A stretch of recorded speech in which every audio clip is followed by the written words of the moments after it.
and thank you for joining me on this super hot day.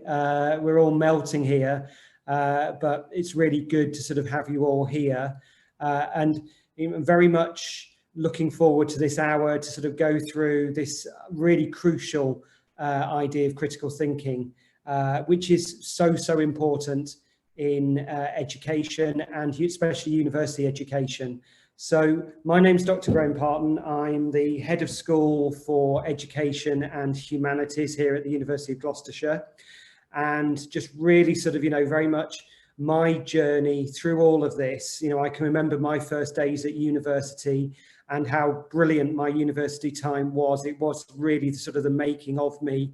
I think if you'd have been in the first webinar with Amy, it's very similar, that sort of, I haven't had a particularly smooth transition to where I am now. I've had lots of bumps in the road and lots of issues with sort of, education, but absolutely, one of the big things was my university, education, and this aspect of critical thinking is really key to all of that, because once you can get to the point where you understand critical thinking, especially at university, your transition will become, really smooth. So what I'm going to do over sort of the next 45 minutes is just talk you through some of the key aspects of critical thinking. I find it really exciting. It makes you have a voice. And I think having a voice is so important in terms of when you're in seminars at university, when you first start here.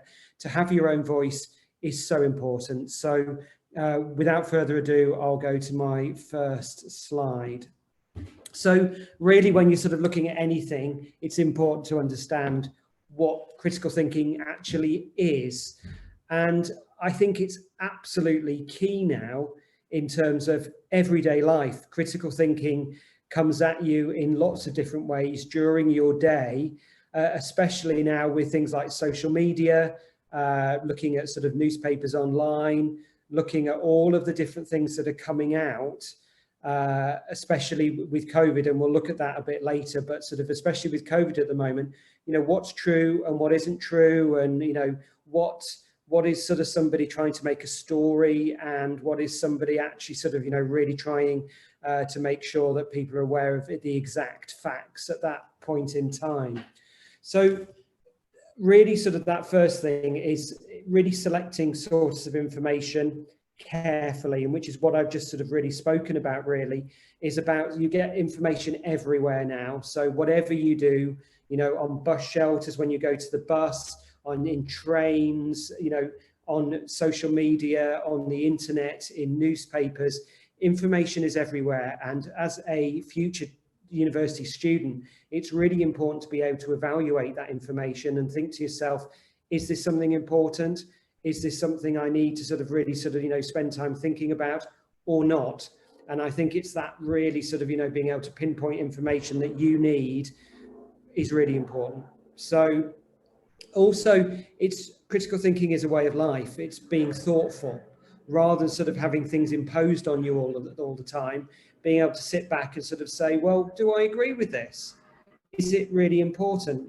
Being able to question, being able to probe.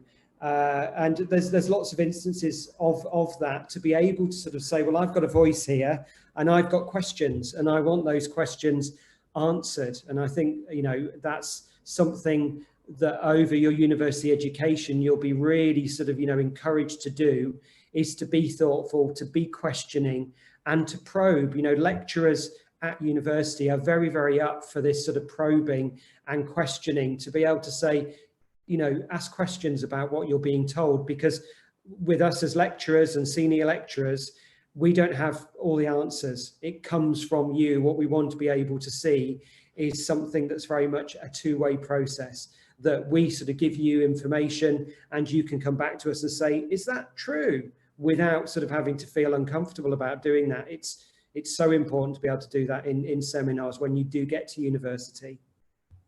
So like I've just really said, not taking experiences, reading at face value, other people's comments at face value. Within seminars, you'll have discussions with other people.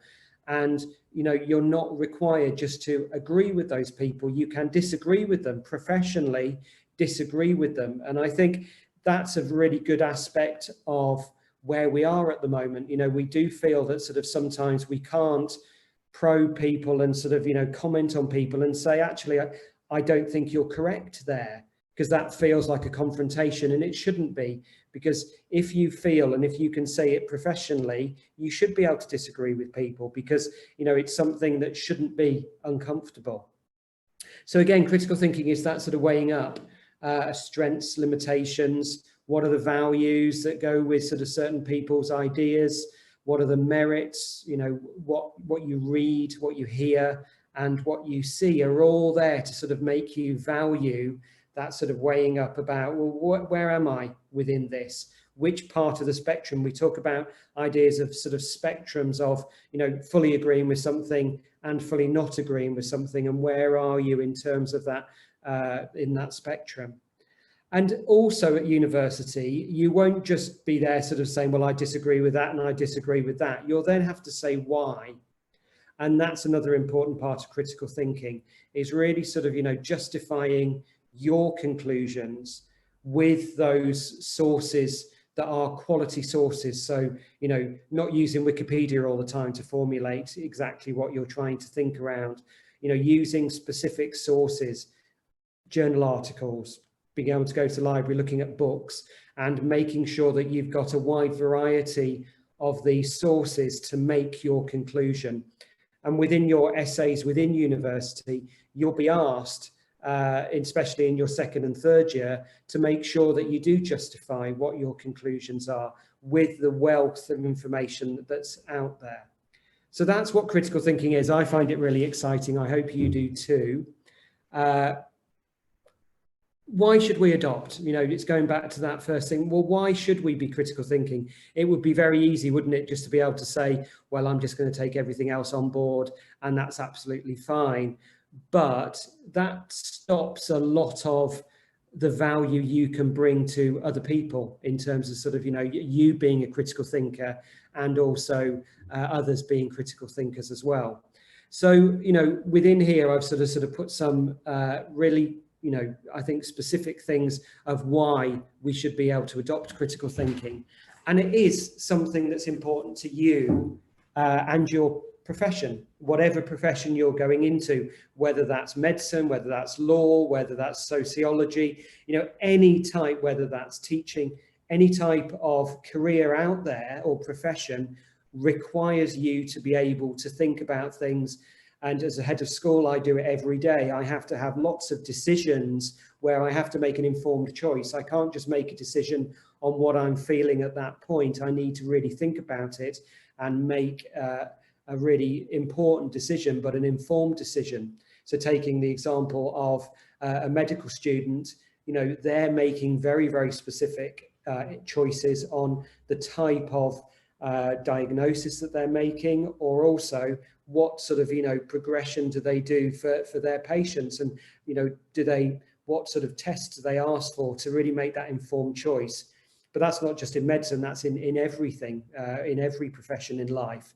It's very important to be able to have those skills to make those informed choices. And I think we need to remember here, this isn't a skill that you just gain like that. This is a skill that you will progressively understand more and be able to put into practice all the way through your university life. And university degrees are tailored towards giving you that independence of critical thinking as you move forward. But at the start, really sort of giving you those really good examples of being able to generalize an argument, able to sort of, make specific understandings, and what sources to be able to use to sort of, make your decisions, your informed decisions. It's also very key at the moment, really, really key in terms of the economy. Our economy is very much in the balance at the moment. Will we bounce back really, really quickly after the pandemic, or will we sort of, have a long tail of sort of getting back to a really good economy? And I think it's crucial, and our future depends on critical thinking to make those informed choices. Our future depends on it. And in terms of technology, information is so current at the moment, and that flow of information. And, if we don't take that information critically, we're not going to be able to sort of make those key decisions that we need to make for the economy. And innovation as well, without that critical thinking, because with critical thinking comes creativity as well. So if you can be creative, but understanding those critical aspects of it, you will innovate, and we can become a nation that is very much more on the sort of, the front foot in terms of returning after the pandemic. Critical thinking is also needed, for these fast-growing economies. We need to solve problems quickly, but sometimes if we solve problems too quickly, we make the wrong choices. So we need to make sure that we're solving them both quickly, but also effectively. We shouldn't have those knee-jerk reactions to things. We should take stock and make a decision and be able to say, I need time to make that decision properly within your studies as well. So you will be given time, your independent study time will be there in order for you to think, right, I'm going to take myself, to the library to be able to think of these conclusions that I'm making. It also improves language, absolutely, and presentation skills, which is another big thing that you've probably been learning in your education at the moment, but also in university. Presentation skills are hugely important, and to be able to make a presentation like I am at the moment, which you'll probably be thinking, oh, he's not doing a very good job of it, but having those skills in presentations, really sort of give you that link to employability. When you're really good at those presentation skills and your language improves, when you get to those really crucial interviews that you'll have after your university life, to be able to present something succinctly, but also to be able to be clear and systematic, will get you those jobs, and will really sort of, put you on that ladder for your employment and your profession moving forward. So critical thinking means, how to break down things and improve our ability to comprehend this. I think, again, it's not just about information, it's the level of information that we gain each day. And sometimes you'll read something and say, I'm sorry, I just don't understand that. And it's that ability to be able to comprehend, or to be able to say, well, actually, what I'm reading at the moment isn't clear, because it's just full of, there's a lot of articles out there that will use massively long words, massively complicated vocabulary in order to confuse people to think, actually, this is, an academic text, when actually the best academic texts that you will read are very, very clear, and you will be able to make sense of them quickly, rather than sort of, spending hour upon hour to trying to comprehend certain texts or writing or information that you get.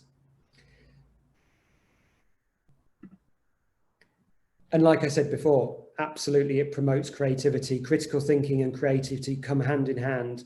And, by practicing, and it's very much that idea of practicing. It's not about, I'm just going to get it. I need to practice all the time throughout my sort of university life about how I sort of, think critically, how I write critically, and how I read critically as well. So we're allowing ourselves not only to solve problems, but also to have those creative ideas as well, because through that critical thinking, you'll get those light bulb moments thinking, oh, I've never thought about it like this before.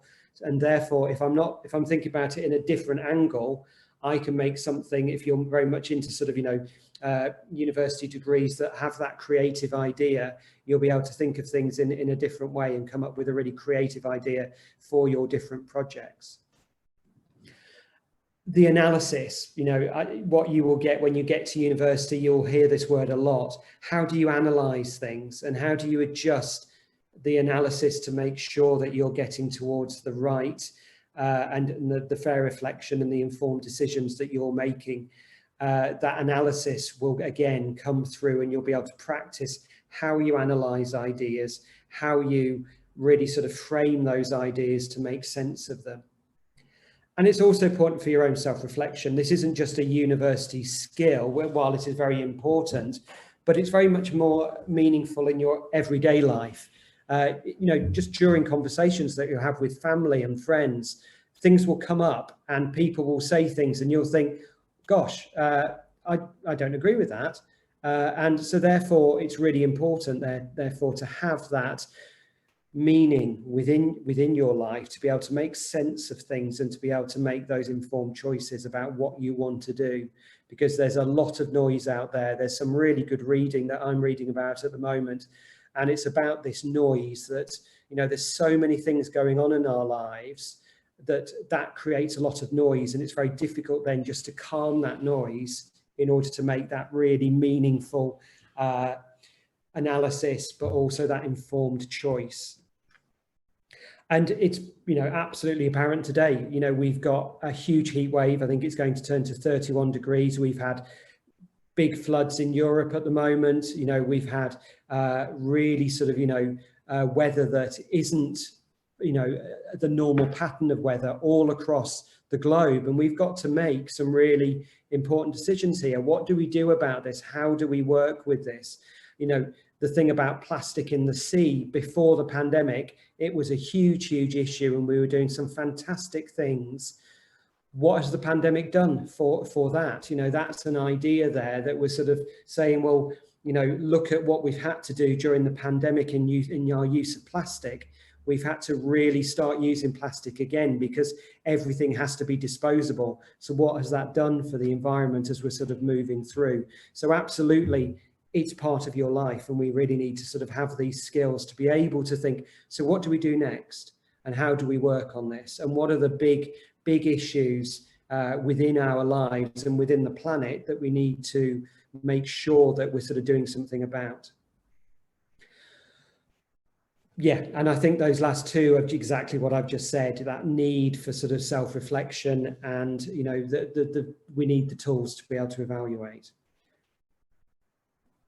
And talking about those tools, this is something that would be quite good if it helps you, is just to sort of print out and sort of put, you know, by your door or by your table or where you work, because these are 5, and there's not just 5, but these are sort of really good ways in thinking about your critical thinking. And, you know, going through all of these, when you've got an idea, when you're reading something, when you're writing an essay, they're very important questions to ask in terms of your own critical thinking and how you're formulating those ideas that you've got. So number 1 absolutely is about formulating your question. You know, questions are really important, and to be able to sort of think about those questions. So, you know, when we get some information, it might be about the next fitness craze. And, you know, if you do this for the next 15 minutes a day, you will get the best 6-pack and you'll feel fantastic. You know, if you look on the internet, it's full of these things at the moment. So having a question for yourself is really important to be able to sift through that information. So if we're using the example of the next fitness craze, it's important to go a step back and sort of say, well, what do I want out of fitness and out of well-being? Is it something that, you know, absolutely, you know, I want the best body that I can possibly get? That's one question. It could be, I just want to make sure that I'm doing a bit more physical exercise. So the question could be, what do I need to do in order to be able to sort of, you know, get myself out there, go to a gym, do this? It's not about sort of, you know, those stereotypes in the information that we get about what is the best thing in terms of our well-being. It could be, what sort of exercise do I need at my level at the moment, rather than sort of going for advanced level exercise that would probably hurt you in terms of sort of, you know, some of the things that they ask you to do. It's where do I start? So formulating the question for yourself, what am I thinking about in terms of myself, or what is the question in terms of my essay that I've got at the moment? You know, what's the question I'm trying to answer? And once you've got that question, and university lecturers will help you with those questions. One very good example of that is within your dissertation, when you'll probably get that in your final year. We'll work with you in terms of, so what is the question that you're trying to answer in terms of your dissertation? And then what do you then need to move forward?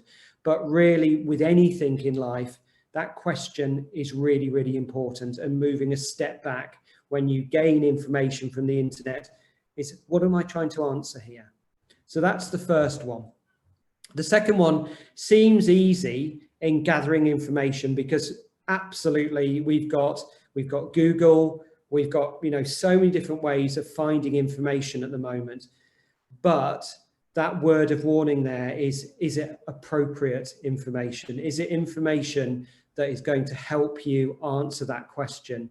And is that information reliable information? So, you know, if you read the newspapers out there, you will read very sensationalist ideas, and we'll come up against some ideas in a minute once we've sort of gone through this. They can range from sort of, you know, very sort of, you know, bizarre conclusions about different things. And, you know, some of them you might think, oh, that's, you know, that could be possible. So that gathering information, being able to use the right sources, is exactly what we'll do at university with you, enabling you to sort of think about, is Google the best place?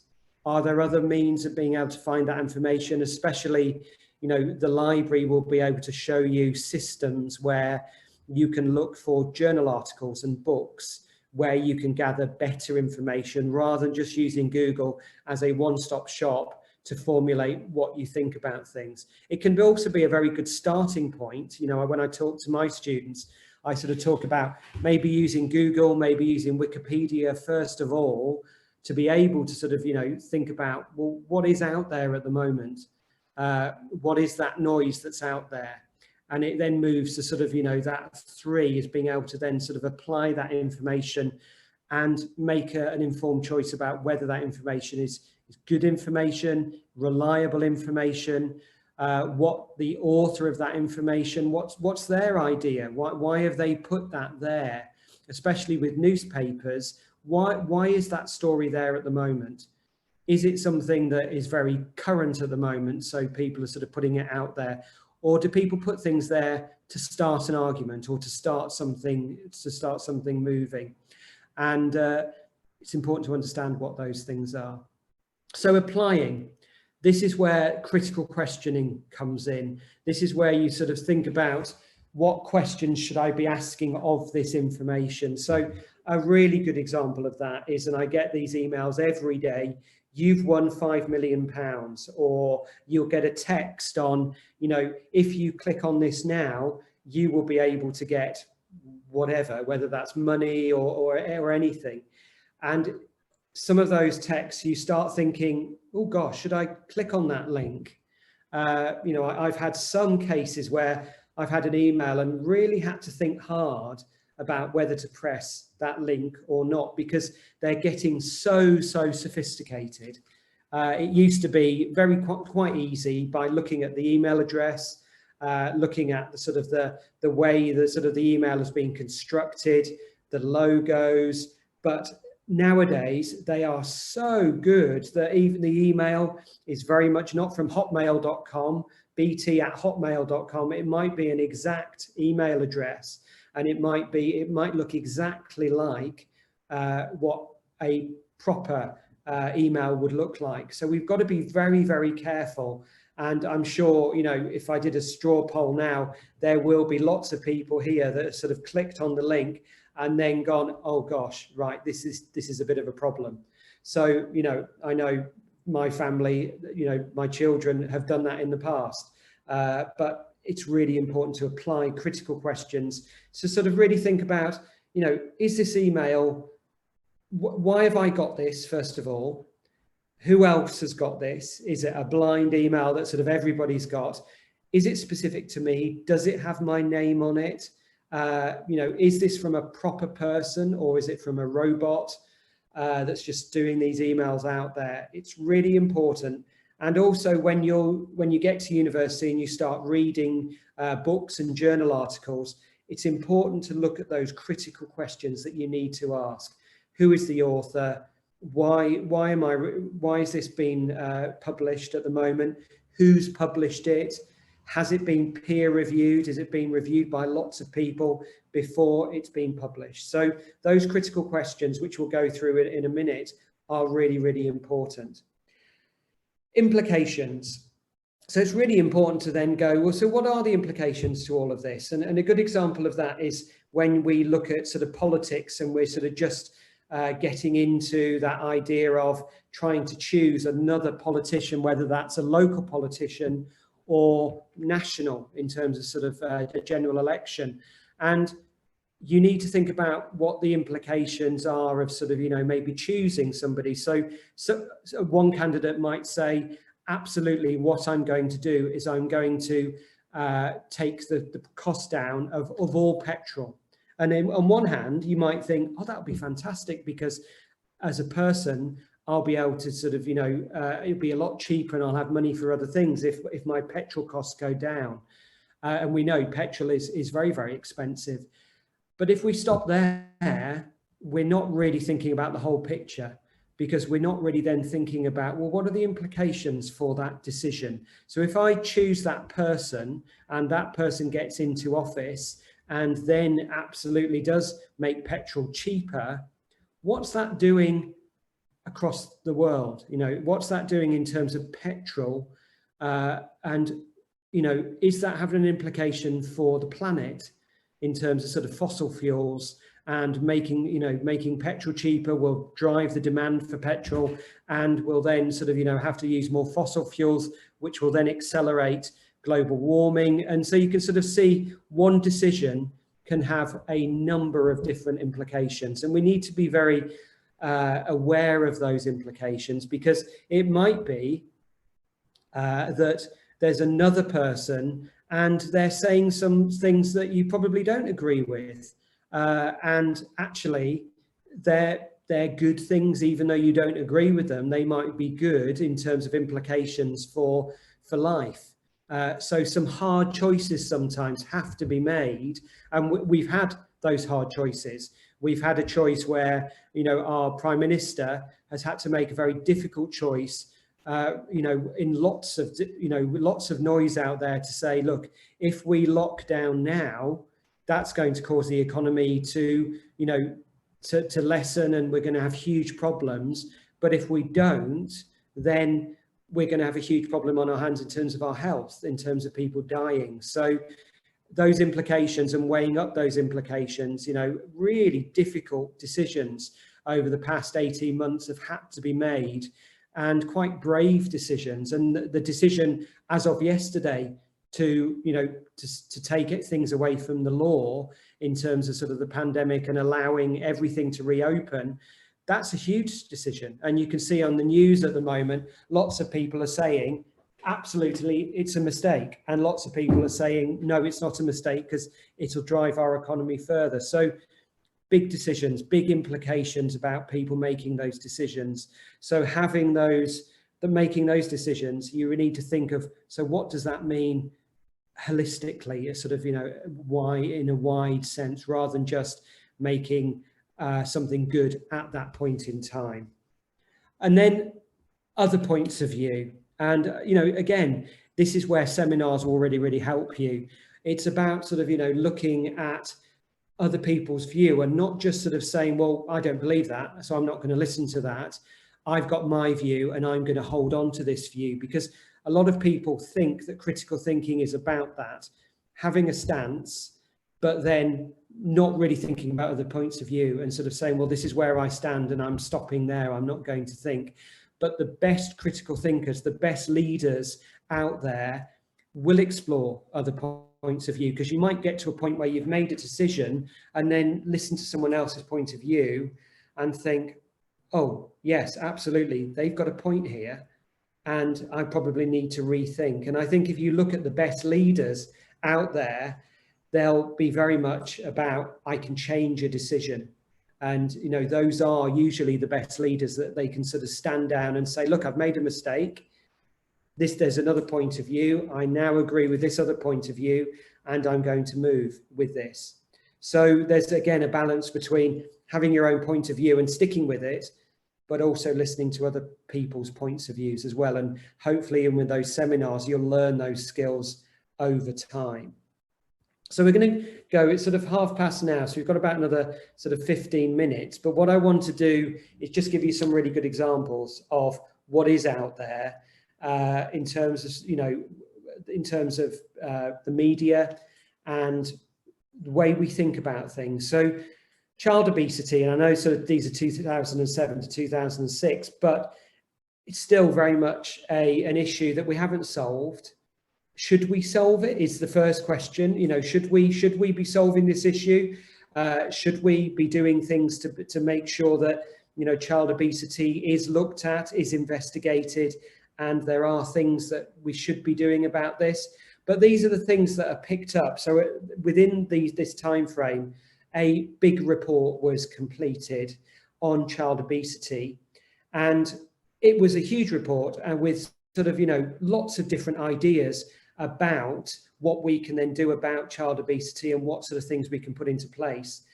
What reporters then do is they will take that report and sift through it and think, so what is the best headline that I can produce that will get more readers? That's exactly what any journalist, any reporter will be thinking. It is, how many readers can I get from this? And also what points. So this one here from the Times, a brisk walk to school or a quick game of football could halve child obesity.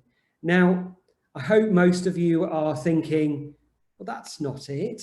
A quick walk and a quick game of football, that's not the issue. It's about sustained habits of physical exercise that will help child obesity. It's not a quick fix. We're not going to be able to say to children, just go for a quick walk or have a quick game of football, and that will make children, and that will halve the percentage of child obesity that's out there. There's so many different ideas about what child obesity is, the definition of child obesity, how it works, and also what effects does child obesity have over time and into adulthood. So really important to sort of look at those sensationalist headlines, but to sift deeper into those and ask those critical questions that I spoke about before. And then there's this one from the Daily Mail, which I love in terms of sort of, it's such an easy one to sort of be critical of. So it's really nice to have these things to be able to practice your critical skills on these things. So here we've got childhood obesity linked to youngsters staying up too late. And there, is it about staying up too late? There it's attacking parents, it's attacking children for staying up too late. What's really behind this? And, claim researchers there at the bottom. Youngsters getting too little sleep is causing child obesity. And it's that causality there that is really quite interesting. Too little sleep equals child obesity. There's so much more to that. What is happening? So, is it that children are staying up to, they're having too little sleep? But what does then that do to your body in terms of then, having sort of variables that will then lead to child obesity? Another really, really sort of, sensationalist claim that doesn't have too much backing and it doesn't have too much evidence. What you would have to do as a student is go back to the report and read it in its totality to be able to make your informed choice about, so what are the issues and what are things that we can do about child obesity to really help children. So these are some of the things on the topic of child obesity and childhood obesity, range of opinions. So this is this bit about listening to other people's views, and there's so many views out there, so many views on social media, on the internet about child obesity. And these are some of the sort of, more light-hearted ones that I've sort of put here. I'm not sort of saying that child obesity is light-hearted, but these are some of the things that people will say. So, children being online all the time. I've heard that argument so many times. They're online all the time, so they're sitting all the time, and therefore it's causing childhood obesity. And there's probably some truth in there about that, but it's finding how much of a truth that actually is, and going back to your critical questions of why are these people saying that? Is there an agenda behind this? Is there an agenda for more exercise from PE teachers out there, who's written this is important. The idea of couch potatoes, ignorant, lazy parents. And as a parent, you know, I could sort of see that one, but that's not the whole story at all. You know, parents working, you know, really difficult jobs, long jobs, and, you know, then the press sort of saying, well, it's the parents' fault. Or another big thing is it's the school's fault. So the schools should be doing something about it. Doctors should be doing something about it. The government should be doing something about it. And yes, schools have a responsibility for the well-being of children, absolutely. So do doctors, so does the government. But it also seems to be the next big thing, what's out there, the next problem in society, schools can sort out and doctors can sort out. So again, it's sort of, is that the whole story? We need more sport. Again, I've sort of said about working parents there, shutting chip shops, you know, they're quite interesting things, aren't they? Would shutting a chip shop actually do anything about childhood obesity? Should we just be taking sort of, you know, fast food out the equation? Again, it goes back to, so what are the ramifications of that? What happens if you shut all fast food restaurants out there? What would happen to the economy? Yes, it might have some short-term benefits, but it's about equality as well. We should have choice about being able to sort of, you know, eat. It's about the education of being able to do that. And fast food, yes, absolutely, you know, sometimes and in moderation, it's something important to do, but only in moderation. And what should we be doing about sort of the education for our children to be able to make those informed choices about, well, I shouldn't be eating fast food all the time. What's the information out there about what happens to you? And I know there's been a few TV programs about this. What happens if you eat Big Macs for a month? What happens to your body? And those are really important things so that people get that knowledge, that education about, you know, is it just about fast food that's causing child obesity?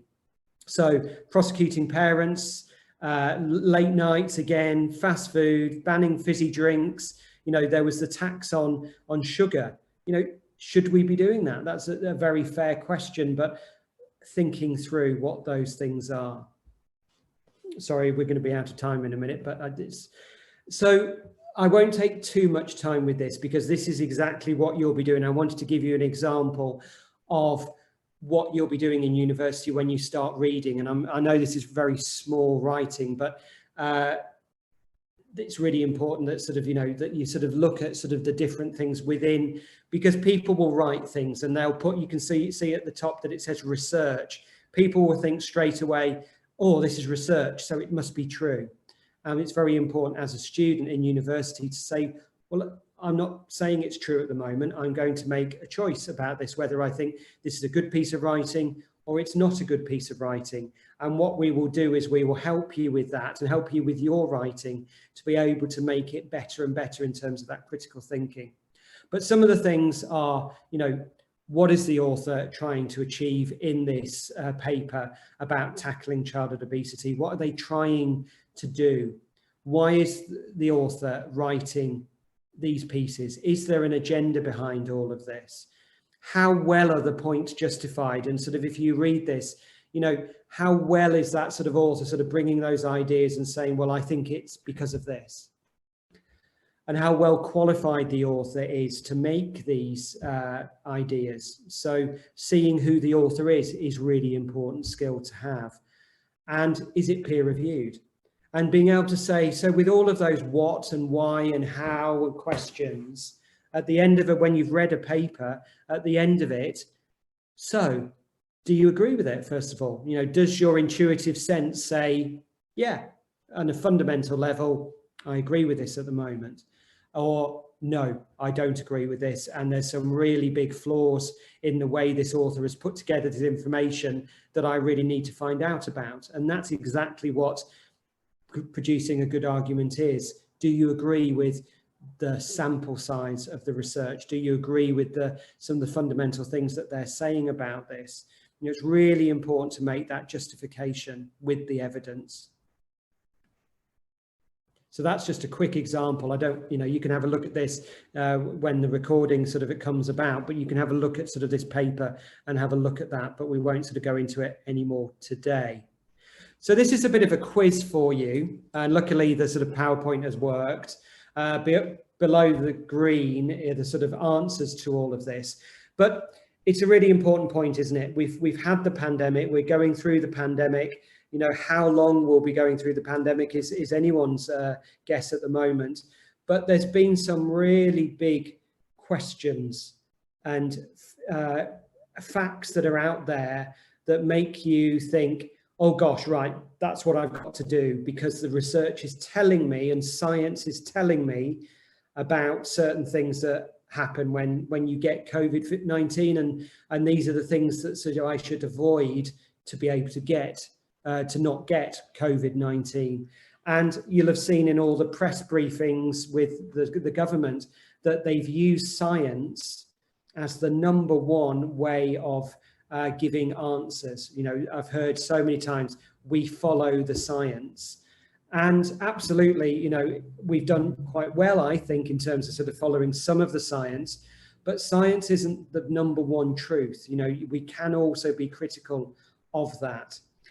So just looking at some of these, while you're sort of, if you've got a piece of paper or sort of, just have a look down the list, just have a sort of quick look at some of those.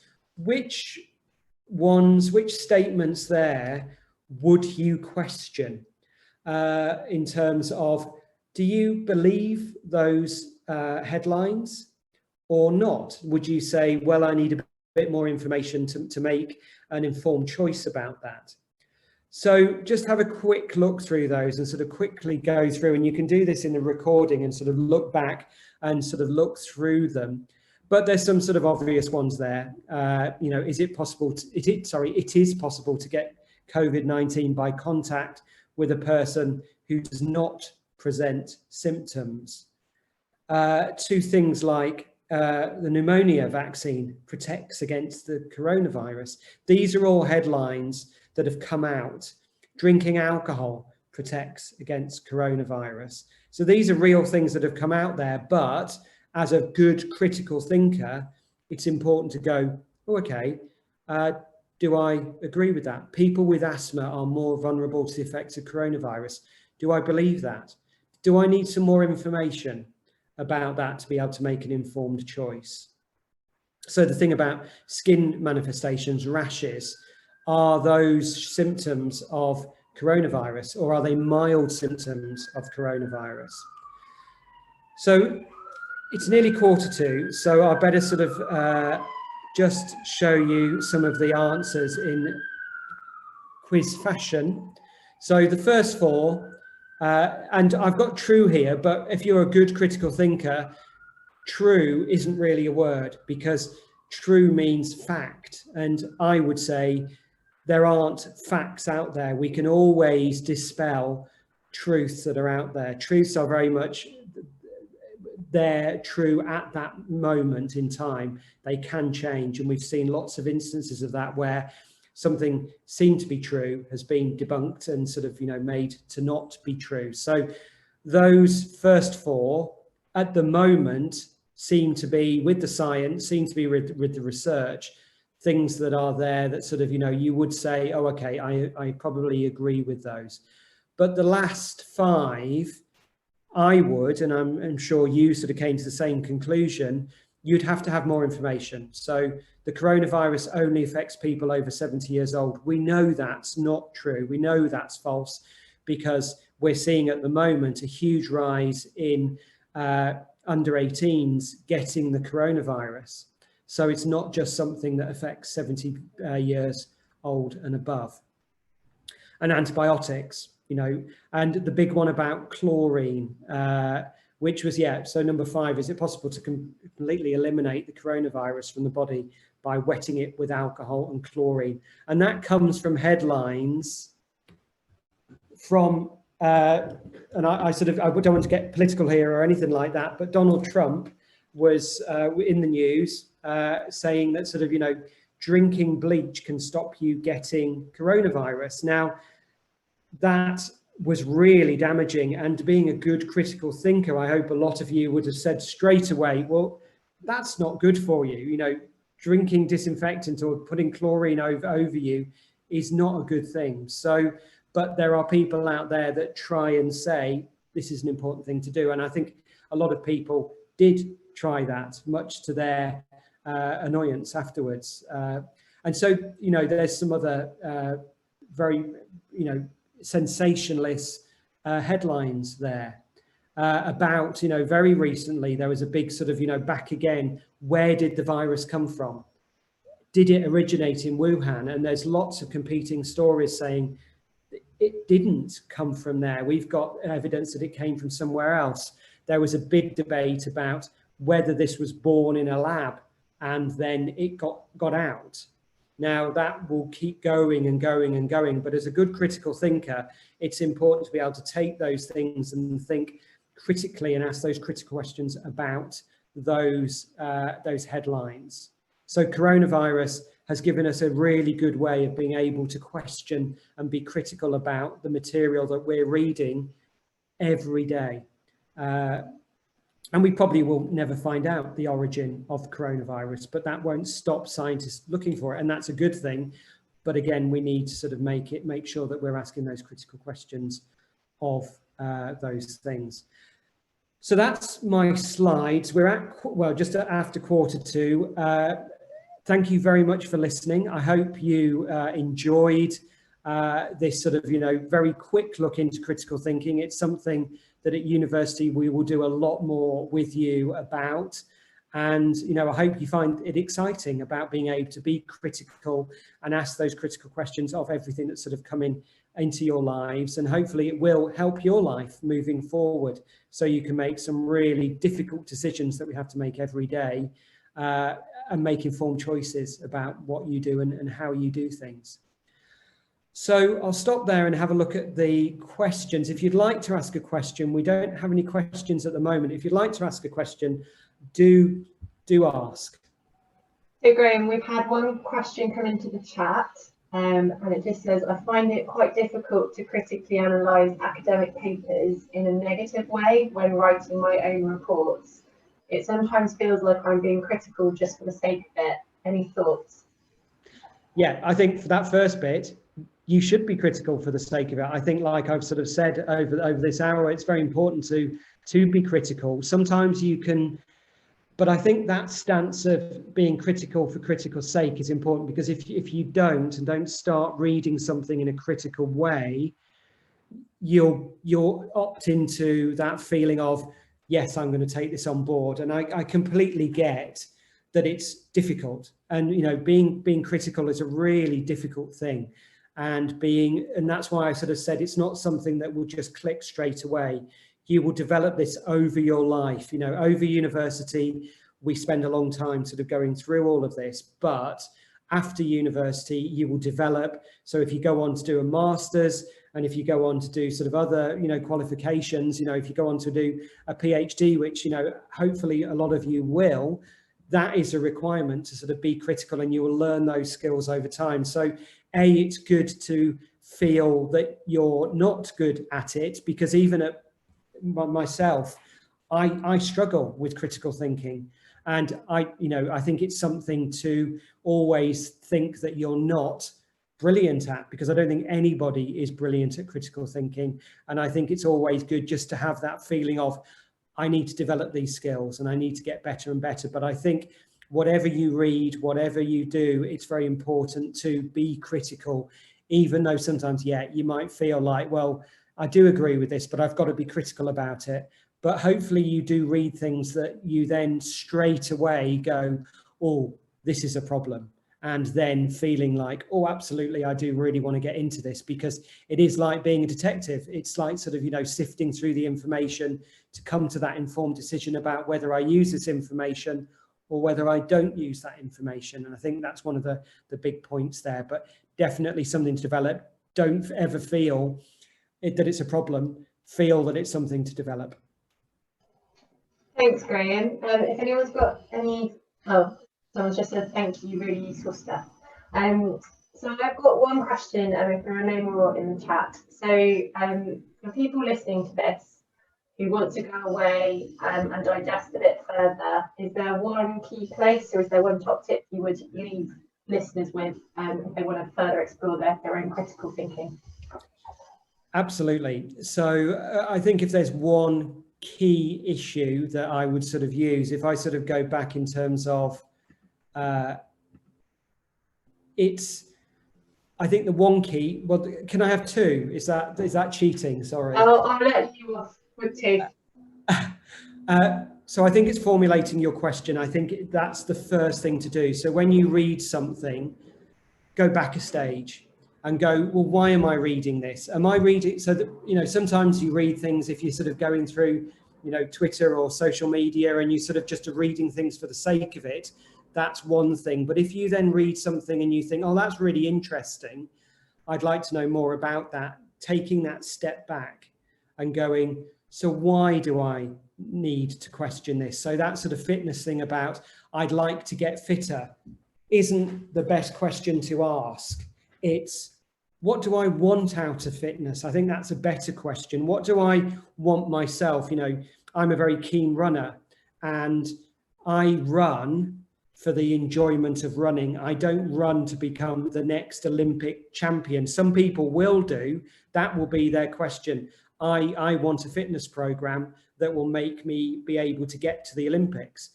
I'm formulating my question saying, well, I want to get to be a better runner, but only because I enjoy running.